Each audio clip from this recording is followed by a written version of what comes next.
Application of definite integral, ठीक है, heading दे देना application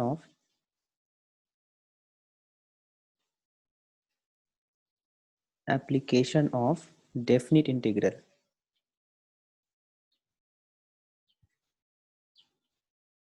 definite integral, definite integral, ठीक है। इसका एप्लीकेशन क्या था? Calculation of area under curve, क्या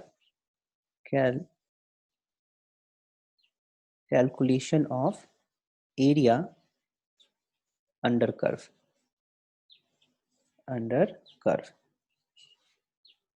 ठीक है। लास्ट क्लास में लोग डिस्कस कर रहे थे कि सपोज मेरे पास एक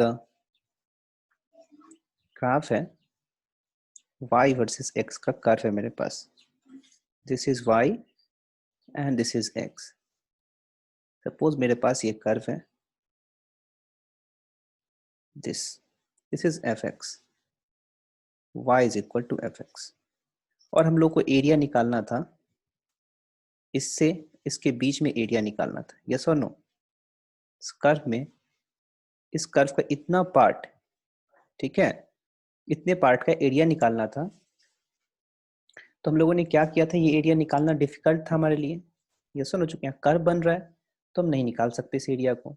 अगर सिंपल ये इस एरिया को हम ऐसा मान ले कि रेक्टेंगल है और फिर कर्व इसका एरिया निकाल ले इस रेक्टेंगल का, तो हम लोग का एरर कितना हो रहा था? रेड वाला क्या, रेड वाला एरर हो जाएगा, रेड वाला एरिया, यस और नो। इस एरिया का एरर हो जाएगा। अगर कोई ए बी सी और डी का एरिया बता दिया, इस कर्व के अंदर इतना एरिया होगा, ये एरिया निकालना तो बहुत आसान है, ए बी सी डी, है ना। रेक्टेंगल बन रहा है ये, यस और नो, बोलो। आवाज जा रहा है कि सबको? मेरा आवाज सबको जा रहा है क्या? चलो, तो अगर हम लोग ये एरिया निकाल के बता देंगे तो कर्व के अंदर जो एरिया होगा हमारा, उसमें कितना का एरर हो जाएगा? इस रेड वाले सेटेड एरिया का एरर आ जाएगा, हम, है ना, इतना एक्स्ट्रा एरिया हो यस सर। जाएगा। अगर मान लो कोई इसका एरिया बता देता है, इसका एरिया, छोटे वाले का एरिया, ठीक है, इसका एरिया बता देगा, तो फिर से कितना का एरर हो जाएगा? इसका एरर आ जाएगा क्या? Yes sir. इसका एरर आ जाएगा। तो इस टाइम ये एरिया क्या इतना से कम हो जाएगा, और इस टाइम जब ए बी सी डी का कोई एरिया बताएगा तो इस रेड वाले सेटेड पोर्शन से एरिया ज्यादा हो जाएगा, है ना। तो मैंने क्या किया, इस एरिया को अब दो पार्ट में मैं बांट रहा हूँ, ठीक है। अब देखना, अगर मैं इस एरिया को दो पार्ट में बांटूंगा तो कितना एरर होगा? मैं दो पार्ट में बांट दिया, ठीक है। अब मैं सपोज नीचे वाला एरिया निकालता हूँ, इस रेक्टेंगल का एरिया और प्लस इस रेक्टेंगल का एरिया निकालता हूँ, ठीक है, ये एरिया और प्लस ये एरिया, और मैं बताऊंगा अब कितने का एरर हो जाएगा। जो ट्रायंगल टाइप का ऊपर बन रहा है उसका एरर आएगा क्या? ये रेड वाला एरिया का एरर आ यस जाएगा। सर। तो जो पहले जो एरर आ रहा था उससे एरर अब कम आया कि ज्यादा आएगा? अब उससे कम आएगा। कम आएगा एरर, है ना, दो मैंने बना दिया है। उसी तरह से अगर मैं बड़ा एरिया लूं, ऊपर वाला रेक्टेंगल लूं, तो भी एरिया मिनिमाइज हो जाएगा, यस और नो, है ना, यस और no, area yes sir. Minimise हो जाएगा, ठीक है। अच्छा, अगर मैं इसको तीन पार्ट में बांट दूं, अब मैं दो में बांटा था, अब मैं इसी एरिया को तीन पार्ट्स में बांट दूं, ठीक है, तब एरिया क्या होगा? मैं इसको तीन पार्ट में बांटूंगा, तब देखना एरिया।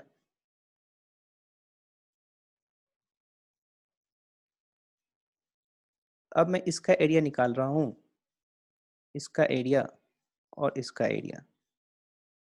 अब पहले वाले से भी कम एरर आएगा क्या?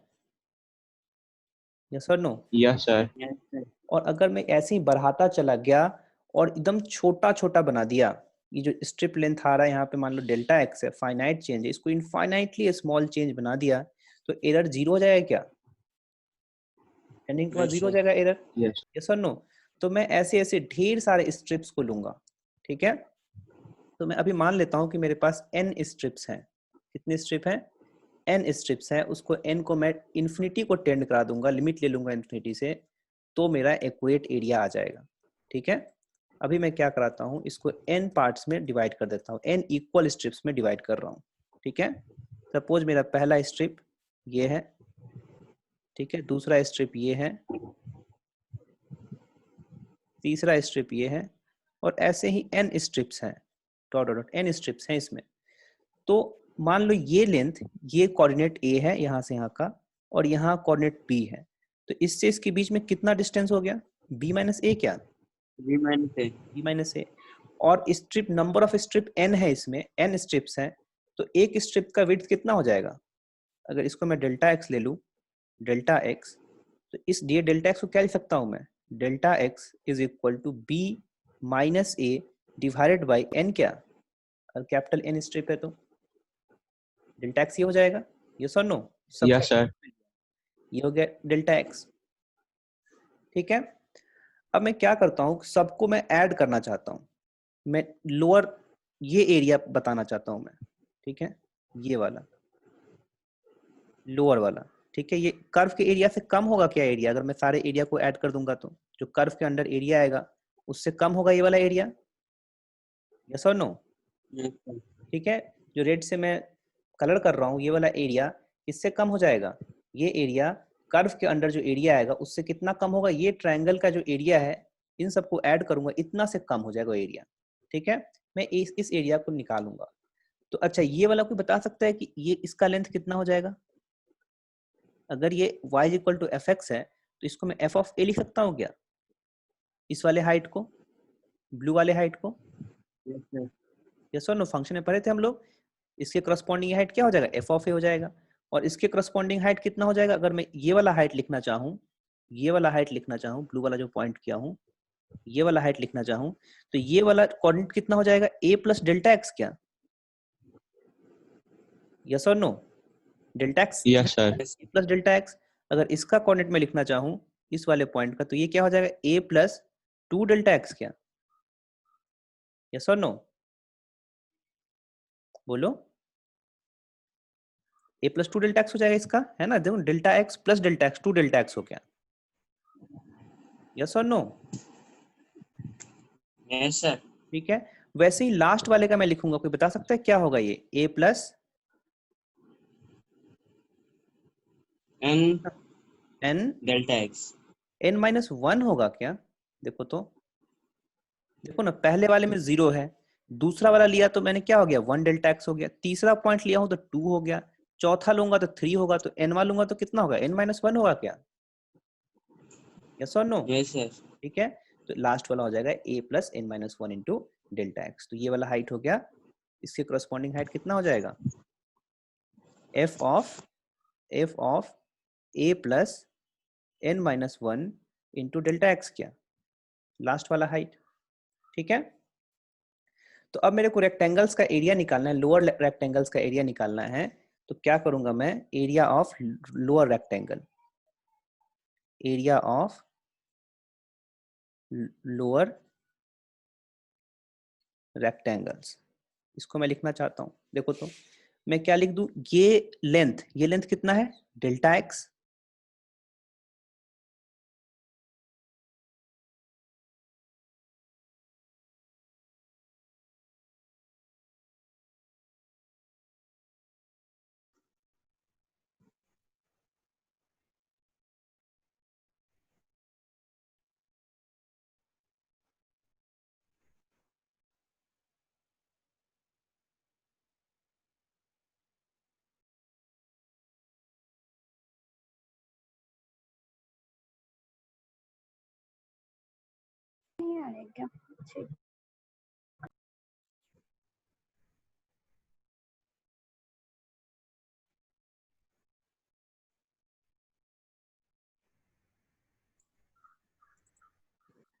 Area of lower rectangle equal to क्या हो जाएगा? ये कितना था? F of a. क्या? This will be f of a, and this will be what? F of a plus delta x. ठीक है, अगर हमको ये वाला एरिया चाहिए ये वाला, तो क्या करूंगा मैं, F of a plus, sorry F of A into delta x करूंगा क्या, है ना। तो पहला स्ट्रिप का एरिया मिल जाएगा, यस और नो, बोलो। Yes sir. ठीक है। अच्छा, अगर मैं सेकेंड का एरिया निकालना चाहता हूँ, सेकेंड स्ट्रिप का एरिया निकालना चाहता हूँ, इसको मैं रेड से कलर कर देता हूँ, सेकेंड का, ये क्या हो जाएगा, एफ ऑफ हाइट इसका क्या होगा, ए प्लस डेल्टा एक्स, क्या a plus delta x into क्या कर दूं मैं, डेल्टा एक्स, क्या सेकेंड स्ट्रिप का एरिया हो जाएगा, यस और नो, बोलो। मान लो थर्ड स्ट्रिप का एरिया चाहिए हमको, तो क्या करूंगा मैं, थर्ड स्ट्रिप का एरिया चाहिए तो हाइट निकाल लूंगा इसके करस्पॉन्डिंग, इसके करस्पॉन्डिंग हाइट कितना आ जाएगा, f of a plus f of a plus 2 delta x into delta x, क्या ये हो जाएगा, ऐसे ही ये चलता जाएगा, और लास्ट वाला क्या हो जाएगा, प्लस एफ ऑफ लास्ट वाले का हाइट कितना हो जाएगा, A plus N minus one delta X delta. Into delta x. ठीक है, यही एरिया हो जाएगा क्या पूरे स्ट्रिप का, है ना। Yes sir. इसको मैं इसके फॉर्म में लिखना चाहता हूँ, सिग्मा के फॉर्म में, समेशन के फॉर्म में लिखना चाहता हूँ इसको, सम के फॉर्म में लिखना चाहता हूँ, तो मैं इसको ऐसे लिखता हूँ, F of a plus k delta x, के वेरिएबल होगा इसमें, इनटू डेल्टा एक्स, मैंने इसको ऐसा लिख दिया, ठीक है क्या, a plus k delta x into delta x, and k is equal to zero, k is equal to zero to k is equal to zero to n minus one. ठीक है, तो k अगर जीरो रखेंगे यहाँ पे तो क्या हो जाएगा, ये वाला पहला टर्म आ जाएगा, यस और नो, बोलो। यस ये को जीरो पहला टर्म, सर। प्लस ये सिग्मा का मतलब होता है सम, यस ठीक है, sir. k is equal to 2 डालेंगे तो दूसरा टर्म आ जाएगा क्या, sorry k is equal to 1 डालेंगे तो दूसरा टर्म आ जाएगा, है ना, जीरो के बाद 1 डालेंगे, फिर जीरो के बाद 2 डालेंगे तो तीसरा टर्म आएगा, यानी कि इन सारे को ऐसे इस फॉर्मेट में लिख सकते हैं। ठीक है, अच्छा, ये तो हो गया अपर, ये लोअर ट्रायंगल का एरिया। अगर हमको अपर ट्रायंगल का एरिया निकालना होगा तो क्या करेंगे हम लोग, यहाँ पे लिखते हैं area of upper triangle, area of upper triangle, upper rectangle, sir कौन सा ट्रायंगल? अपर रेक्टेंगल, सॉरी हम ट्रायंगल बोल दिए, अपर रेक्टेंगल का एरिया निकालना चाहते हैं, ठीक है, अपर ऊपर जो बनेगा ओके ना सर। अब उसका, अपर रेक्टेंगल, ये क्या हो जाएगा, अब ऊपर वाले का एरिया निकालना चाहते हैं, इस वाले का, ठीक है, इस वाले का एरिया निकालना चाहते हैं पूरे का, ऊपर वाले का, तो मैं क्या लिखूं यहाँ पे, लास्ट से एक बार चलते हैं, ठीक है, तो लास्ट वाला क्या है, एफ ऑफ बी, हाइट क्या हो जाएगा, f of b into delta x लिखू क्या, ये एफ ऑफ बी हाइट है, ये बी है, एफ ऑफ बी हाइट हो गया इसका, इंटू डेल्टा एक्स कर दूंगा तो ऊपर का एरिया आ जाएगा, यस और नो। ठीक है, उसी तरह से नेक्स्ट मैं करूंगा तो क्या हो जाएगा, f of b minus delta x, b minus delta x into delta x, क्या सेकेंड वाला, समझ में आ गया, ये बी माइनस डेल्टा एक्स ये वाला हाइट हो जाएगा क्या, देखो तो यहाँ जो रेक्टेंगल बनेगा, ठीक है, ये वाला क्या है, बी माइनस, अगर रिवर्स चलेंगे हम लोग तो बी माइनस डेल्टा एक्स है क्या ये, यस और नो, ये बी है, ये बी माइनस डेल्टा एक्स है, b minus yes delta sir. X into this, उसी तरह से चलते चले जाएंगे हम लोग एनएच पे, ठीक है, प्लस डॉट डॉट डॉट, ये क्या हो जाएगा, एफ ऑफ लास्ट वाला क्या होगा, b minus n minus one into delta x into delta x, क्या लास्ट वाला, ठीक है, तो इसका सम को, इसके सम को क्या लिख सकते हैं हम लोग, summation of k is equal to zero to n minus one f of b plus f of b plus k delta x, क्या f of b minus k delta x, क्या हाँ इंटू डेल्टा एक्स, ये अपर rectangle हो गया, ठीक है, कौन सा एरिया ज्यादा है, कौन सा एरिया कम है? ये वाला एरिया है लोअर अपर रेक्टेंगल का, रेक्टेंगल ज्यादा है। इसका एरिया ज्यादा होगा। ठीक है, और ये जो कर्व के अंदर जो एरिया होगा, क्या इन दोनों के बीच में एरिया होगा? यस और no? Upper rectangle and lower rectangle के बीच का एरिया होगा कर्व का एरिया, बोलो, होगा ना? सर नहीं समझा। जो कर्व के अंदर जो एरिया आएगा, ये अपर वाला रेक्टेंगल का एरिया और लोअर वाला रेक्टेंगल का एरिया, उसके बीच का जो एरिया होगा वही आएगा ना। देखो ना, मैंने क्या बोला, ये मान लो कि मैं दो ही पार्ट में बांट रहा हूँ। ठीक है, इसको दो पार्ट में बांटा मैंने, तो ये क्या हो गया, ये लोअर रेक्टेंगल हो गया। ठीक है, ये लोअर रेक्टेंगल हो गया। इन दोनों का एरिया से ज्यादा एरिया हो क्या कर्व के अंदर जो एरिया है, इन दोनों के एरिया से ज्यादा होगा? यस और नो? लोअर रेक्टेंगल के एरिया से ज्यादा होगा। Yes sir. ठीक है, और अपर रेक्टेंगल के एरिया से कम होगा क्या? मैं इसको रेड से कर रहा हूँ अपर रेक्टेंगल को। अगर मैं अपर रेक्टेंगल का एरिया निकाल देता, ठीक है, तो एरिया क्या हो जाएगा, ये वाला रेड वाला एरिया हो जाएगा टोटल। इस एरिया से कम होगा क्या कर्व के अंदर जो एरिया है? बात समझ में आया? देखो ना, फिर से देखते हैं इसको। ये है ए, ये है बी, ये है सी और ये है डी। ये कर्व के अंदर एरिया है ए बी सी डी। ठीक है, इस पॉइंट को मान लो ई मान लेता हूं मैं, और इस पॉइंट को मान लो ई एफ जी मान लेता हूँ। तो जो एरिया है, एरिया ए बी, इसको मैं जी एच मान लेता हूँ, A B E H, A B E H plus area under H F G D is less than A B F C D. क्या बोलो? ये देखो ना, ये एरिया मैं ये लिख रहा हूँ रेड से जो मैं कर रहा हूँ, ये एरिया हो गया हमारा ये वाला। ठीक है, रेड वाला एरिया, रेड वाला एरिया जो है वो एरिया क्या बड़ा होगा इस एरिया से? किस एरिया से? Yes sir. रेड वाला एरिया बड़ा होगा कि जो दो रेक्टेंगल रेक्टेंगल बन से। रहा है दो रेक्टेंगल के एरिया से।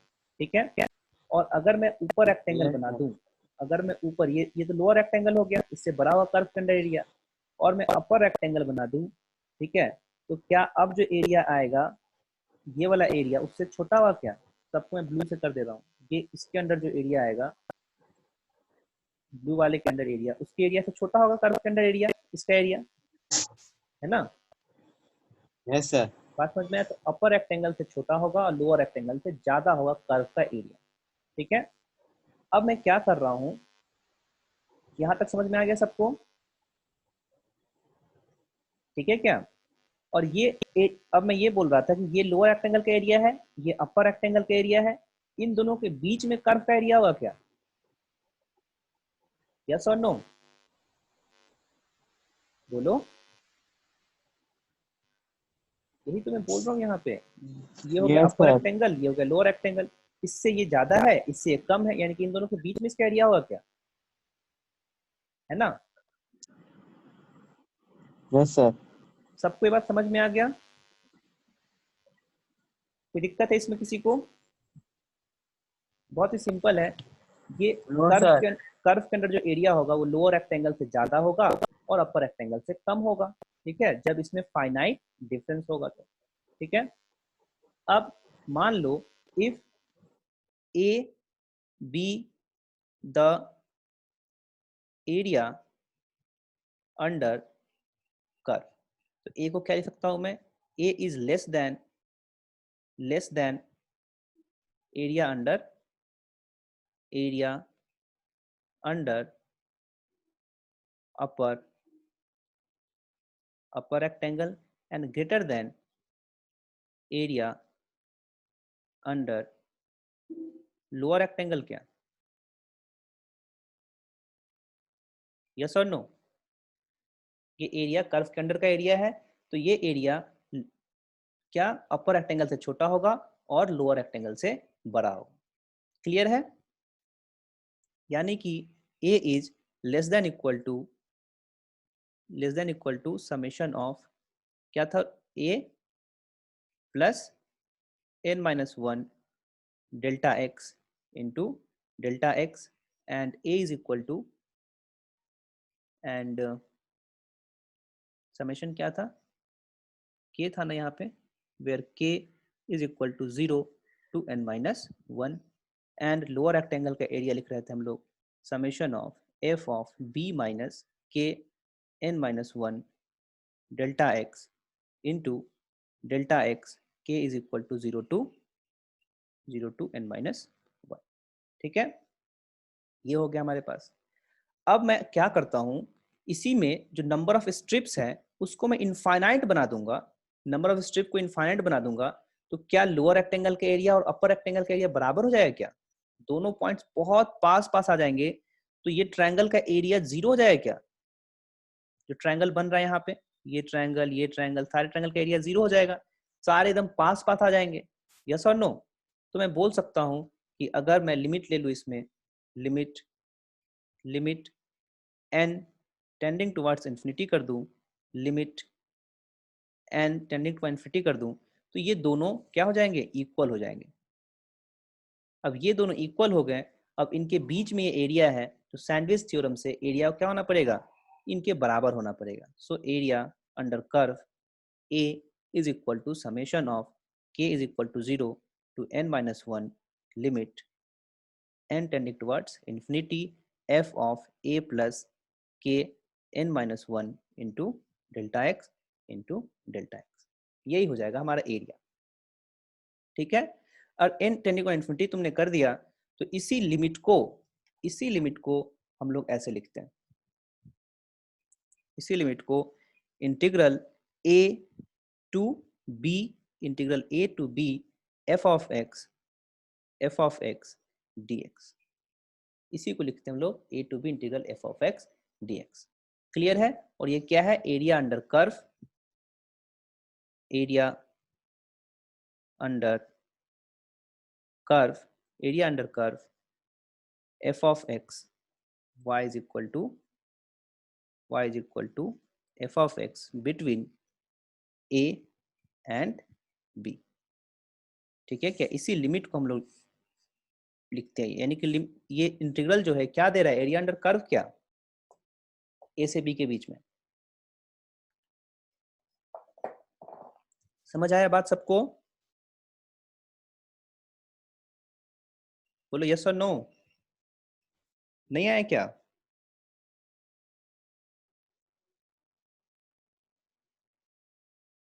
आवाज जा रहा है सबको? Yes sir. एक ठीक है, तो a से b के बीच में सर हाँ, एरिया अंडर कर्व थोड़ा समझ नहीं। एरिया अंडर कर्व नहीं आया समझ में? हाँ ये वाला, ये वाला, ए बी, हाँ यस सर। ये देखो ना, a से b के बीच में ये क्या दे रहा है, ये जो लिमिट है, ये जो एरिया है, ये लिमिट है बेसिकली, है ना? इसी यही लिमिट अगर हम लोग निकाल यस देंगे तो एरिया आ जाएगा क्या, एग्जैक्ट एरिया आ जाएगा ये, सर। है ना? एग्जैक्ट एरिया अंडर कर्व कैसे आएगा, देखो ना, ये मैंने निकाला जब फाइनाइट चेंज था, डेल्टा एक्स था, ठीक है, डेल्टा एक्स था, तब मैंने क्या किया इसको, तब तो एरर आ रहा था कुछ ना कुछ। अब इस एन को मैंने इनफाइनाइट कर दिया, तो जो dx डेल्टा एक्स था वो क्या था, b minus A by N minus 1 था, क्या n माइनस 1 था, और n को मैंने इनफाइनाइट कर दिया, तो डेल्टा एक्स dx बन जाएगा क्या, यस और no? Yes sir. Delta X dx बन गया, तो इसी डेल्टा एक्स को मैंने यहाँ पे dx लिख दिया है।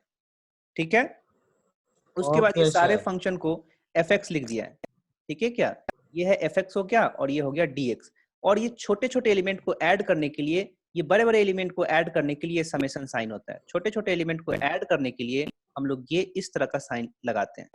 ठीक है, क्या बात समझ में आया? तो इसीलिए यही लिमिट, यही इंटीग्रल है। यस सर समझ। क्लियर है?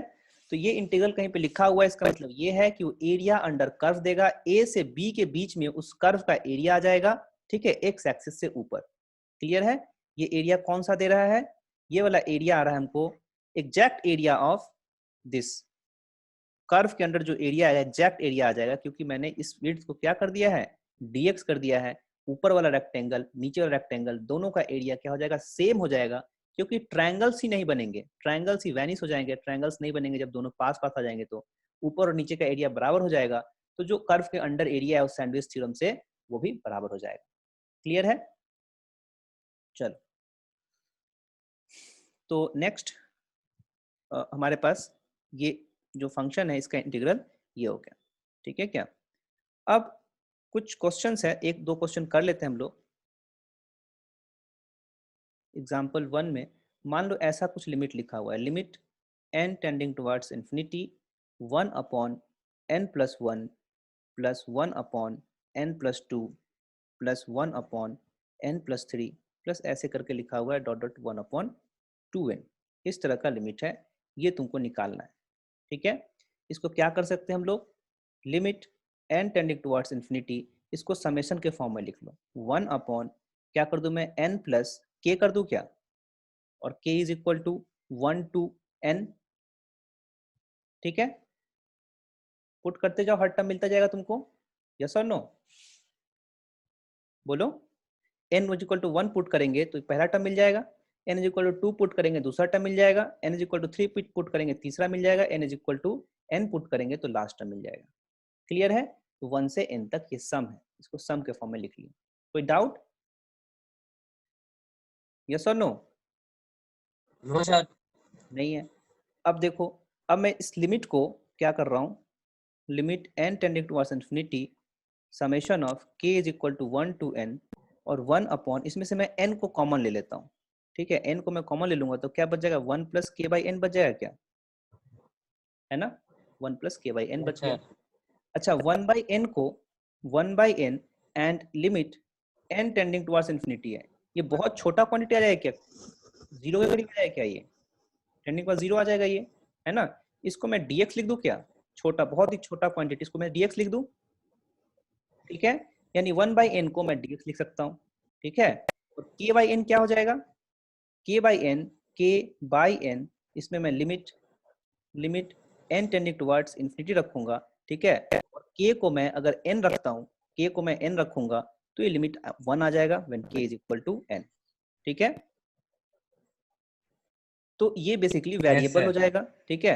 k बाई n को हम दे देंगे, इसको हम लोग x लिखेंगे, k तो फिक्स नहीं है ना, k फिक्स नहीं, k कुछ भी हो सकता है, तो इसको हम x लिखेंगे k बाई n को, ठीक है? तो limit k is equal to 1 to n, limit n tending towards infinity 1 upon n into 1 plus x, ठीक है? 1 अपॉन n को मैंने क्या लिखा है, इसको मैं अगर इंटीग्रल में चेंज करूं, इसको मैं इंटीग्रल में चेंज कर देता हूँ, ठीक है? इंटीग्रल में चेंज करूंगा तो 1 बाई एन को क्या लिखूंगा, dx लिखूंगा, और 1 प्लस के बाई एन को x लिखूंगा, दैट इज dx, और लिमिट कहाँ से कहाँ होगा, k इज इक्वल टू 0 से k इज इक्वल टू 1 होगा लिमिट, ठीक है?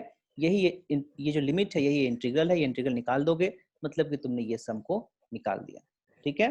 इसका सम क्या हो जाएगा, ln 1 प्लस एक्स, क्या 1 प्लस एक्स, और लिमिट क्या है 0 टू 1 है, ठीक है?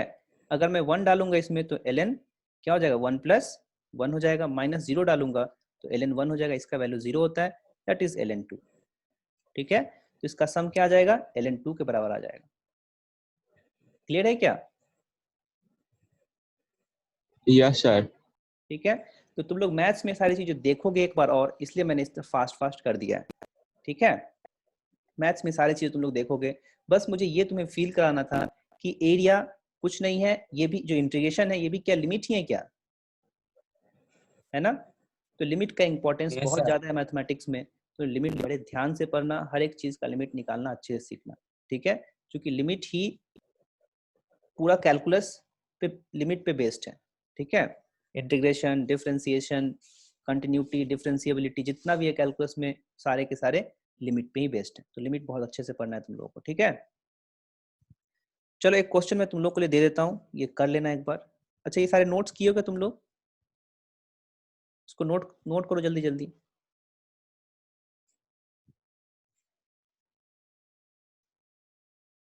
ऐसा करो, इसको नोट मत करो, ठीक है? इसका स्नैपशॉट ले लो तुम लोग, इसका तुम लोग स्नैपशॉट ले लो, जो इंपॉर्टेंट पॉइंट है मैं वो नोट करवाऊंगा बस, स्नैपशॉट ले लो बस, ठीक है? Yes sir. इसका भी ले लो, हो गया। Yes, sir. इसका भी ले लो, हो गया। Yes, sir.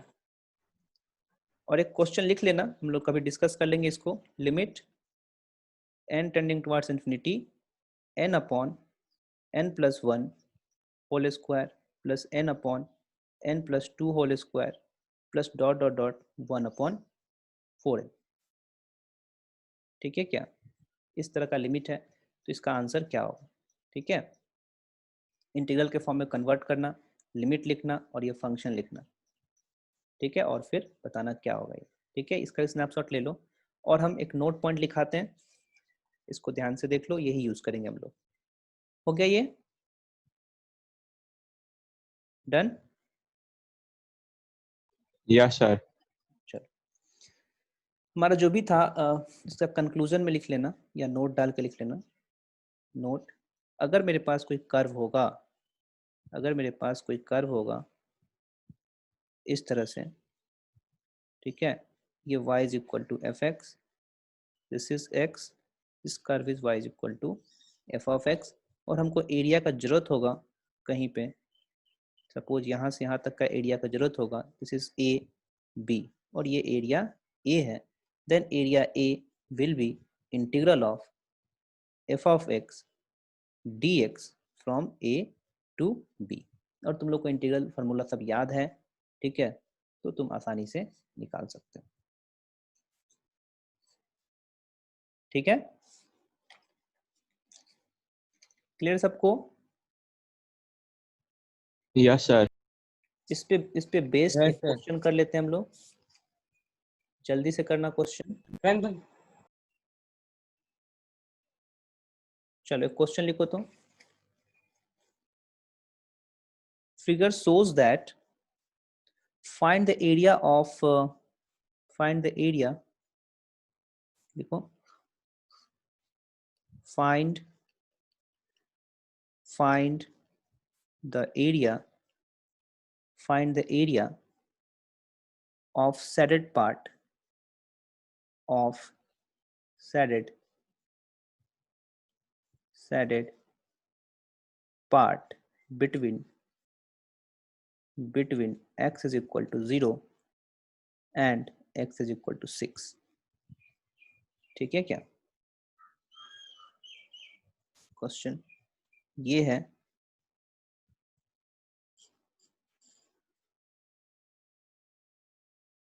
कुछ ऐसा है, ये x इज इक्वल टू 6 है, ये x इज इक्वल टू 0 है, इस पे x है, इस पे y है, और ये कर्व है y is equal to X square. इस पार्ट का हमको एरिया चाहिए, जल्दी से निकालो।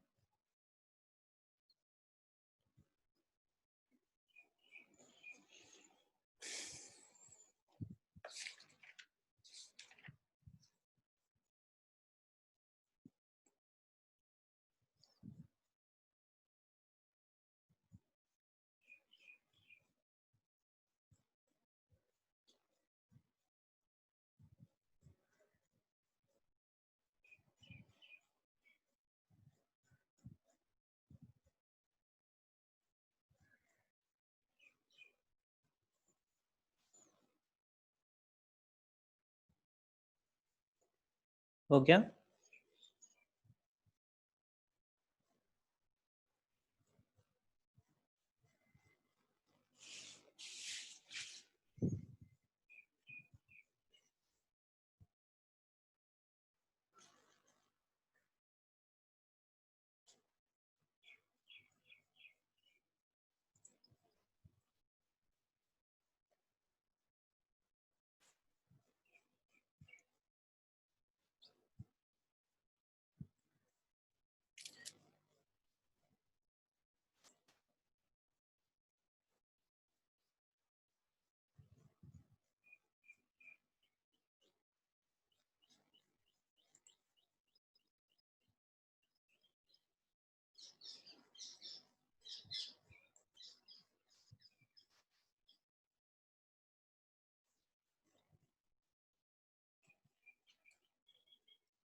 हो गया क्या?